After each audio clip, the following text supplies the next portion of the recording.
The snow had been falling since morning, thick and relentless, the kind that turns a city into a muffled dreamscape, when Aaron Caldwell realized he had been standing alone for far too long.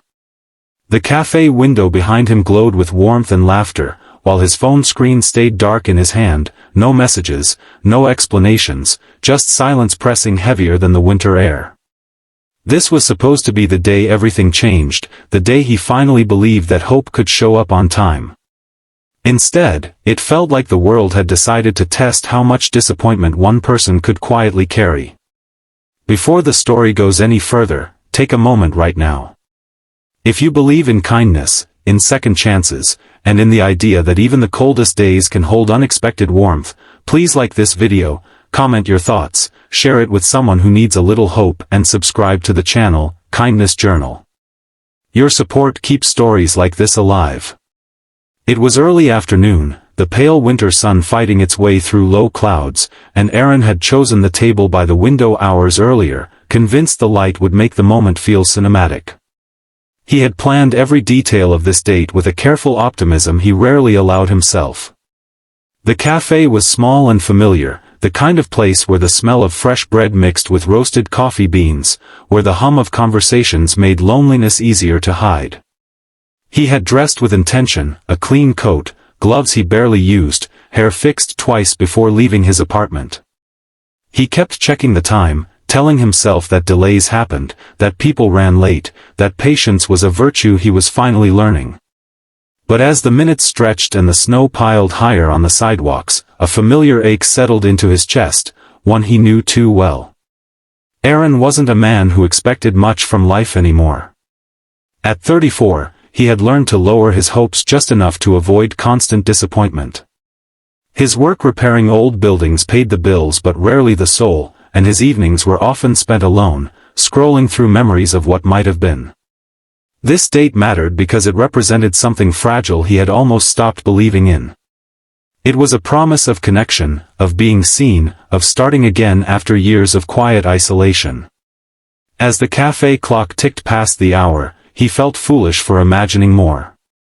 Eventually, he stood, slipping his phone into his pocket, leaving a few bills on the table for a coffee that had gone cold.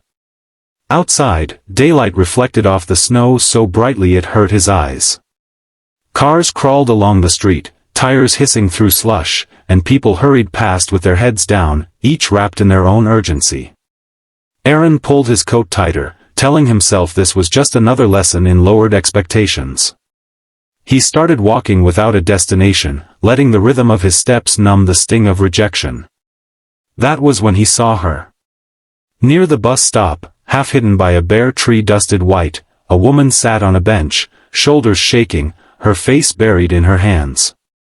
Snow collected on her coat as if she had been there for a long time. Beside her was a small stroller, empty, its blanket rumpled and damp. Aaron slowed, instinctively wanting to look away, to respect the privacy of someone else's pain, but something about the scene stopped him. The rawness of it cut through his own disappointment, reminding him that loneliness wore many faces. He approached cautiously, the crunch of snow under his boots announcing his presence. The woman looked up, eyes red and unfocused, startled by his nearness. She was younger than he had expected, her features tired but gentle, as if life had asked too much of her too soon. Aaron didn't know what to say, and the cold wind filled the silence between them. He felt clumsy, intrusive, yet unable to leave.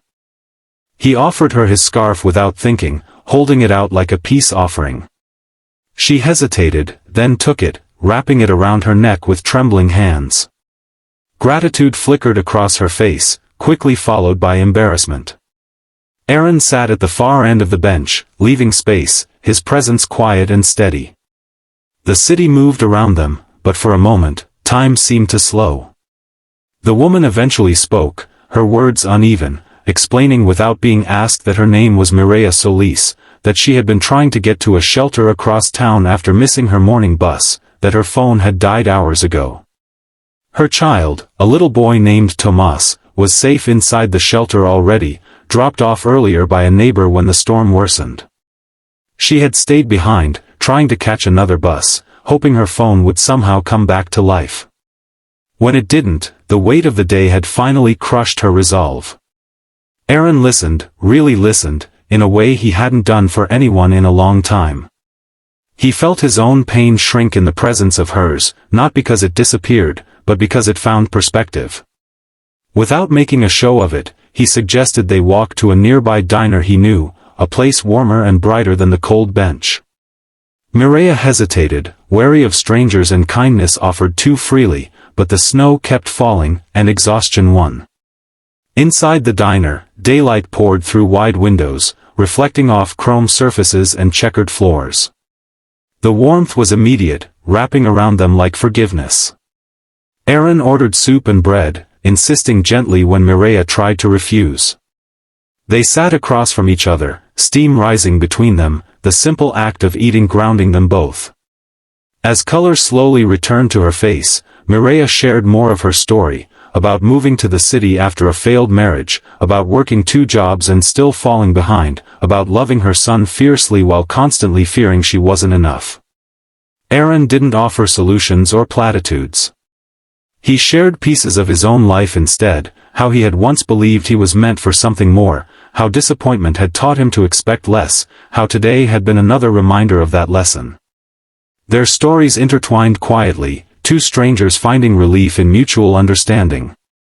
Outside, the snow softened the city, turning chaos into calm, and for the first time that day, Aaron felt something shift inside him. When they finished eating, Aaron paid the bill and walked Mireya back toward the shelter. The daylight was fading slightly but still held, the sky a pale blue stretched thin over the city. At the shelter entrance, Mireya paused, eyes shining with something close to hope.